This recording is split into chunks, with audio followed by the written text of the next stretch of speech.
صباح الخير، صباح النور، صباح الفل والورد والياسمين، صباح كل ما هو جميل. ليكم إن شاء الله المشتركات والمشتركين اللي في قناتي، نقولكم راني فرحانة بكم بزاف، مرحبا بكم عندي.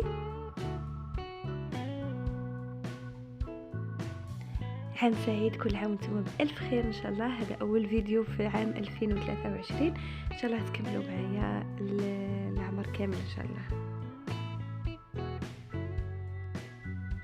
دايما مع الوصفات والوصفات السهلة والسريعة والجديد مع إبداعات ميادة. لأول مرة تدخل القناة وجايزة طريق منا، نقولك مرحبا بك، تقدري تشتركي وتفعلي زر الجرس هكا باش يوصلك أي فيديو جديد راح نحطه على القناة.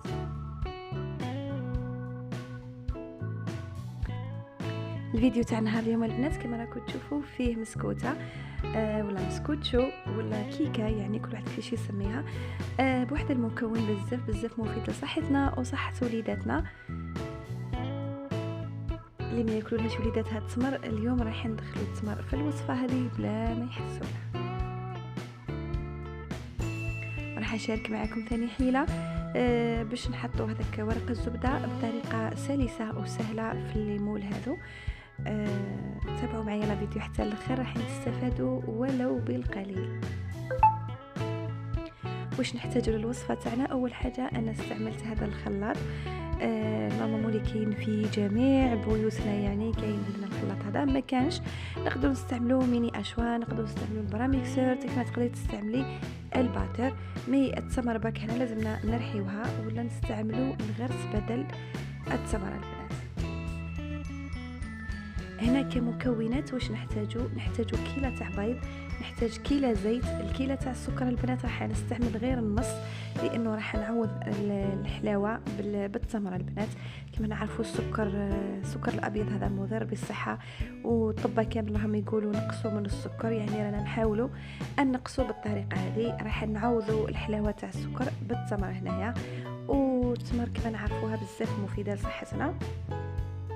انا هنايا حطيت نص كيلة تاع الحليب تاعي، حطيت لها الحليبات تاع التمر، يعني كميه التمر هنايا تقدري تحكمي فيها، تقدري تزيدي تقدري تنقصي. وشنو نختاروا؟ غير التمر هذيك اللي تكون طريه، فوالا باش نسهلوا عليها باش تترحى لنا. نحطوا المكونات كامل كما راكم تشوفوا في الميكسر ونحطوه يترحى لنا، نخليو غير الفرينه او الخميره هي الاخر. هنا زدت لها رشه ملح ضروري يا البنات.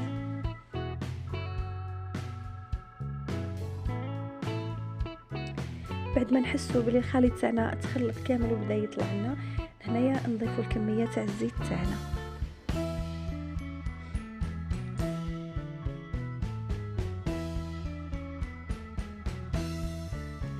كملت كامل المكونات تاعي، راح نضيف الفارينه. هنا عندي 2 كيسان تاع فارينه البنات. للامانه يعني انا ما استعملتهمش كامل، استعملت واحد وواحد غير ربع.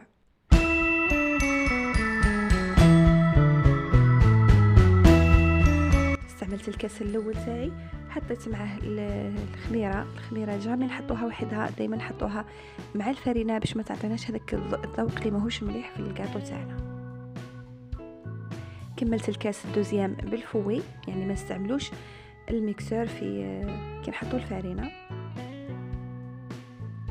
هنا نروحوا للحيله هذه اللي قلت لكم عليها باش نحطوا هذا ورق الزبده في المول، يعني الصوره راهي تعبر، ركزوا معاه مليح برك راح تنجح لكم ان شاء الله.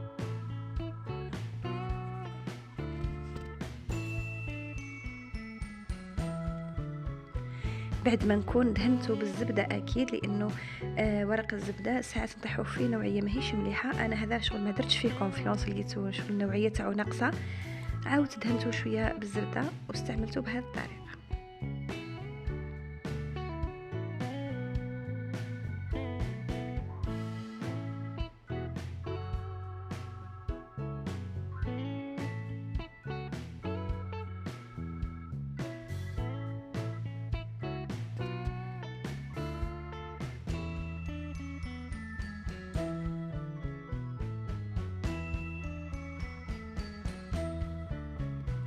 هنايا نستعمل شويه من الخليط تاعي، نستعملوه كغراء، يعني ما نكثروش بزاف، غير شويه هكا على راس صبعنا نستعملوه كغراء.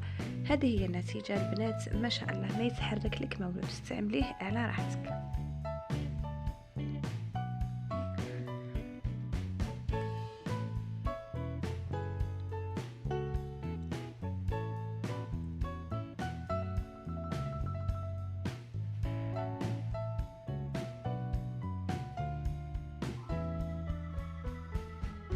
فرغت كامل الخليط تاعي، وبنساوش نخبطوا هكا المول تاعنا باش نخرجوا الهواء اللي كاين في المول تاعنا ونتحصلوا على سطح مستوي.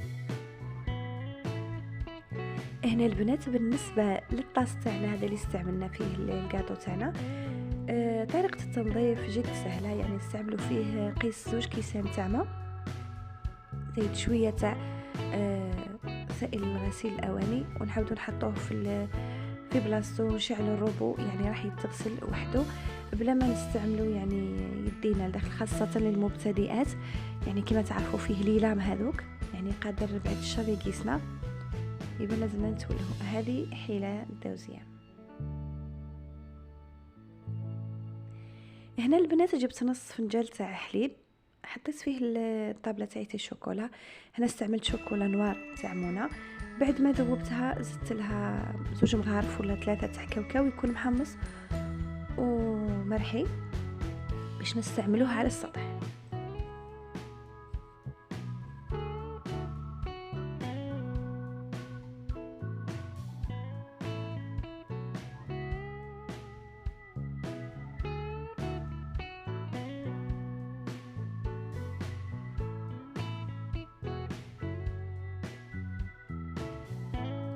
هنايا نابليكي كامل هذاك الخليط اللي درناه تاع الشوكولا والحليب والكاوكاو،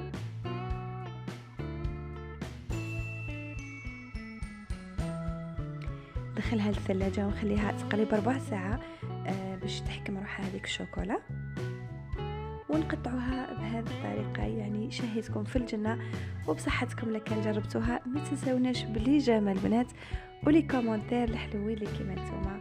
تلاقاو في فيديو واحد اخر اكيد راح يكون مفيد وفيه بزاف تدابير وفيه نصائح، يعني اي حاجه نجربها في حياتي نلقاها تنفعني اكيد مش راح نبخلكم.